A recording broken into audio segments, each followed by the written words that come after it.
Alors ici, ce qu'on va faire, c'est on va créer une forme qui est non pas une forme de motif, mais une forme qu'on appelle artistique.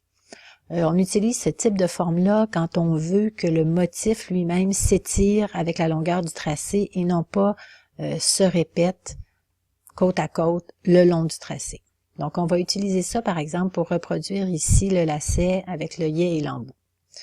J'ai placé ici une image pour me servir de référence. Donc, je vais commencer par tracer ici mon œillet. Donc, avec l'outil ellipse, Shift et Alt, je trace un premier cercle. Je vais tracer mon motif un peu plus gros là, pour qu'on voit bien qu'est-ce que je fais. Ici, je vais mettre une couleur. Je vais mettre le jaune là, juste pour que vous compreniez bien qu'est-ce qui se passe. Donc, ici, j'ai mon cercle avec le jaune. Je vais copier CTRL-C, CTRL-F, l'ellipse. Donc, dans mes calques, on peut voir que j'ai un deuxième ellipse qui est par-dessus. Je vais réduire cette ellipse-là avec Alt et Shift toujours pour voir pour tracer la forme ici qui serait l'ouverture de mon œillet. Je vais maintenant perforer mon objet. Je sélectionne les deux. Je vais sélectionner mon outil concepteur de forme. Je me place sur le cercle le plus petit et avec la touche Alt, je vais faire un clic. Et maintenant, mon objet est devenu un tracé transparent, donc c'est comme un beigne, œillet juste sur le contour, mais ici c'est perforé, donc il n'y a rien à l'intérieur de ça. Je vais maintenant tracer la portion lacet, donc je vais utiliser l'outil rectangle. Donc je trace ici quelque chose qui est très très rectiligne. Je ne vais pas tracer un lacet qui a une forme qui est zigzagante. Là, ce que je veux, c'est avoir quelque chose qui est très rectiligne. C'est quand je vais l'appliquer que je peux donner des formes qui sont plus ondulantes. Donc ici, je vais mettre la couleur gris 50% pour le lacet parce que c'est ça que je veux qu'il change de couleur. Mon tracé ici, tracé transparent, je vais le changer de couleur. OK, il était jaune, là, je vais le mettre l'œillet blanc. Donc, je vais faire annuler, excusez-moi, je vais plutôt procéder par ici. Donc, je vais mettre la couleur blanche. Là, je vois que mes deux objets sont pas alignés. Je vais sélectionner les deux, puis je vais venir faire un alignement vertical parfait. Donc, je vais faire un zoom. Ce que je voudrais, c'est donner l'illusion que mon lacet vraiment sort de l'œillet. Donc, je vais être obligée de le modifier légèrement. Vous pourriez utiliser différentes méthodes. Là, moi, je vous montre la mienne. Je vais ajouter, oups, CTRL-Z, je vais ajouter ici un point avec l'outil plume au milieu de mon tracé. Je vais déplacer ce point-là vers le haut. Et avec l'outil ici, convertisseur, je vais venir tracer la forme qui est arrondie. Donc, pour donner l'illusion que le lacet sort de l'œillet.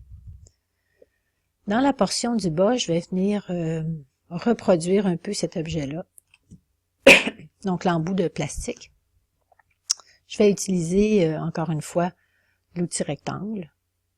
Pour faire ça, je vais déplacer ici les points vers la droite et vers la gauche. Oups.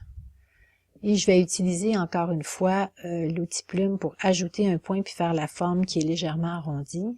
Donc, je déplace ce point-là légèrement vers le bas. Et avec l'outil ici, convertisseur, je vais faire une forme qui est plus arrondie pour donner l'illusion d'un aspect cylindrique. Les deux points qui sont ici, je vais les déplacer légèrement vers l'intérieur. Les deux points qui sont là, je vais les déplacer aussi légèrement. Oups, j'ai oublié de faire quelque chose avant, excusez-moi. Je vais ajouter ici des points, ici et là, sur ma ligne. Et je vais venir resserrer ici légèrement en sélectionnant les deux points, comme ça ici. Bon, ces deux points-là, je peux les remonter un peu. Et je vais ici changer aussi la couleur du bout. Si je voulais avoir une couleur qui est différente, là, je pourrais mettre par exemple la couleur, une couleur soit qui est plus foncée, un gris qui est plus foncé, par exemple comme ça ici. Donc une fois que mon objet est tout tracé, ce que je vais faire, c'est je vais le mettre à l'échelle. Donc je vais ici aller le placer à côté de mon aplat. Et là, je me rends compte que c'est beaucoup trop gros. Je vais diminuer la forme de mon objet pour qu'il soit dans une forme qui est plus réaliste.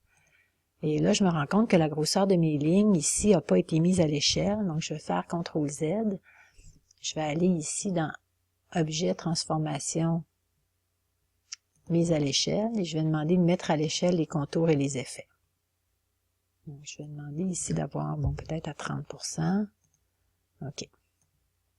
Donc, ce serait à peu près cette grosseur-là que je voudrais avoir. Je sélectionne mes objets, les trois objets qui composent ici ma forme. et mon œillet qu'il ne faut pas oublier. Et je vais glisser ça ici à l'intérieur de ma palette forme. Et cette fois-ci, plutôt que d'avoir une forme de motif, je vais choisir forme artistique. Dans ma forme artistique ici, ce que je voudrais qui s'étire au fur et à mesure que mon tracé s'allonge ou se rapetisse, c'est vraiment juste la portion lacet. Donc, je vais faire ici cocher le paramètre étirer entre les repères. Et je vais déplacer mes repères pour que les deux lignes pointillées se trouvent vraiment dans la portion qui doit s'étirer. Tout ce qui est placé au-dessus ou en dessous ne va pas bouger en termes de dimension. Et au niveau du mode de coloration, je vais faire toujours teinte et ombre pour teinter la portion ici grise dans la couleur de mon tracé. Et la portion de l'embout va toujours être un peu plus foncée. Et je fais OK. Je vais le nommer avant par contre, lacet. Et je fais OK.